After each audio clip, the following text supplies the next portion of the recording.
Assalamualaikum warahmatullahi wabarakatuh. Kami dari kelompok 4 yang akan membahas tentang implementasi pelaksanaan tugas dan fungsi Jaksa Agung Republik Indonesia. Sebelum memulai pembahasan, perkenalkan nama saya Ruhama Nur Aziza. Saya Aisyah Danielinas. Saya Dika Prastia. Saya Salsabila Safikira Padedi. Oke teman-teman, kita mulai diskusi hari ini tentang implementasi pelaksanaan tugas dan fungsi Jaksa Agung Republik Indonesia. Di sini aku melihat Jaksa Agung itu posisi yang super strategis. Dia tuh bukan cuma pimpinan tertinggi kejaksaan, tapi juga penuntut umum tertinggi. Jadi semua kebijaksanaan penegak hukum kejaksaan yang turun dari Jaksa Agung. Betul, dan dasar hukumnya itu jelas di Undang-Undang Nomor 11 Tahun 2021 tentang Kejaksaan Republik Indonesia.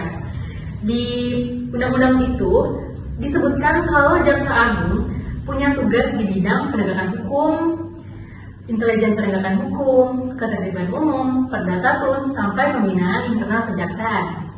Nah, karena itu implementasinya luas banget, yuk kita bahas per fungsi biar lebih runtut. Kita mulai dari yang paling dikenal, yaitu penegakan hukum.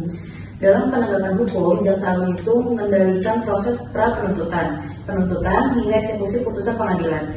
Implementasi paling terlihat lewat kebijakan nasional kejaksaan. Contoh, nyatanya kebijakan restoratif justice. Iya, restoratif justice itu jadi bukti nyata implementasi tugas Jaksa Agung dalam reformasi penegakan hukum.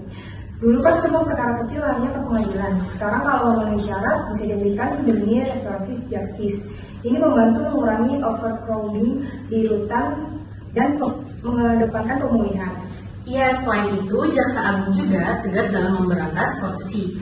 Ingat kasus besar kayak Jiwasraya, Asabri, dan kasus korupsi yang melibatkan pejabat tinggi, yang dimana arahan Jaksa Agung jadi kunci agar penyidikan dan penuntutan berjalan cepat, tidak mandek dan tidak terpengaruh oleh tekanan politik. Dan kalau kita lihat laporan kinerja kejaksaan, memang banyak kasus korupsi skala besar yang berhasil dituntaskan. Artinya implementasi fungsi penegakan hukum oleh jaksa itu berjalan dengan efektif. Jangan lupa, Jaksa Agung juga punya peran dalam pengawasan penyidikan tertentu. Misalnya dalam tindak pidana tertentu, kejaksaan bisa masuk lebih awal untuk memastikan penyidikan tidak melenceng. Oh iya, sama satu lagi, pengawasan integritas jaksa. Banyak jaksa nakal yang diberhentikan atau disanksi berat. Ini implementasi penguatan etika karena Jaksa Agung ingin kejaksaan bersih. Benar, kalau penegakan hukum internal bersih, baru masyarakat percaya pada proses peradilan. Nah, setuju tuh. Sekarang masuk ke fungsi intelijen. Banyak orang mikir intelijen itu cuma urusan BIN atau polisi. Padahal kejaksaan juga punya intelijen penegakan hukum tersendiri.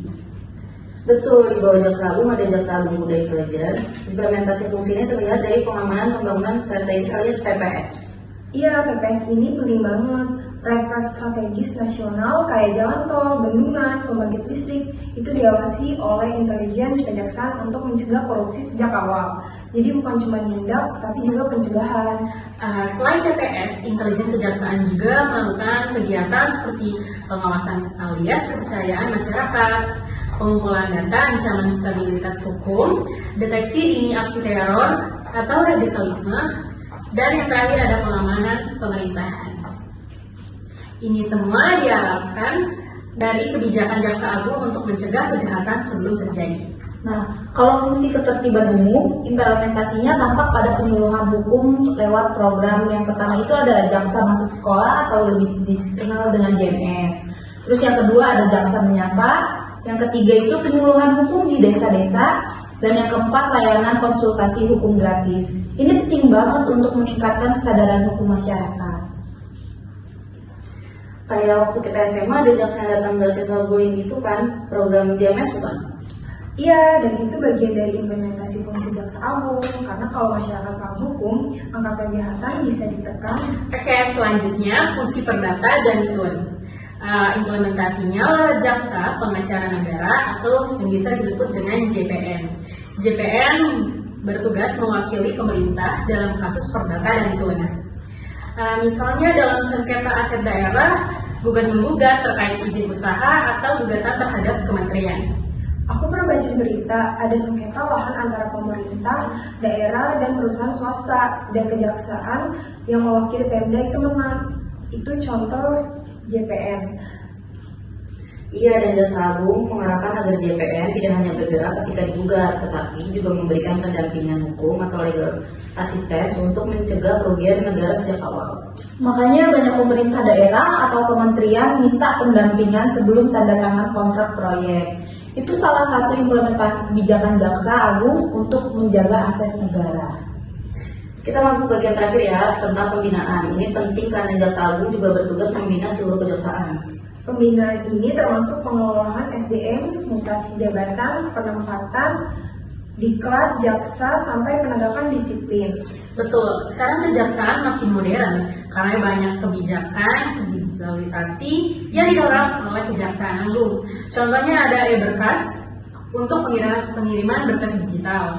Yang kedua ada e-tilang, terus yang ketiga ada sistem informasi, administrasi dan perkara.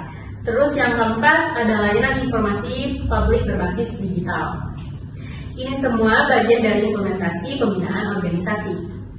Nah, selain itu, kejaksaan aktif membangun zona integritas dan wilayah bebas dari korupsi atau WBK. Semua Kejari dan Kejati punya target itu, dan ini nggak bisa jalan tanpa kebijakan dari Jaksa Agung. Pembinaan ini juga penting buat menjaga moral jaksa. Kalau SDM-nya kuat dan bersih, lembaganya pasti dipercaya. Jadi intinya implementasi tugas dan fungsi Jaksa Agung itu mencakup banyak, bukan cuma penuntutan. Ya, mulai dari penegakan hukum, kecerdasan intelijen hukum, menjaga ketertiban umum, menangani perkara perdata dan tun, sampai membina internal kejaksaan. Nah, dan semua itu tuh harus dipahami oleh kita sebagai mahasiswa hukum, karena kejaksaan itu lembaga penting dalam sistem peradilan pidana Indonesia. Mungkin itu saja pembahasan kita saat ini. Kurang lebihnya mohon maaf. Sekian dari kelompok kami. Wassalamualaikum warahmatullahi wabarakatuh. Sahabatnya sudah Aisyah tadi. Terima kasih dan jumpa lagi.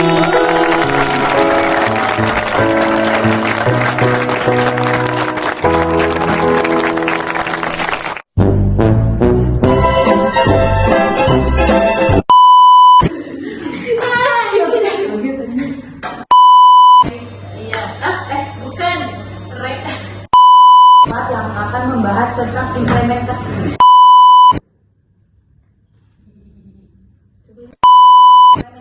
pelaksanaan tugas.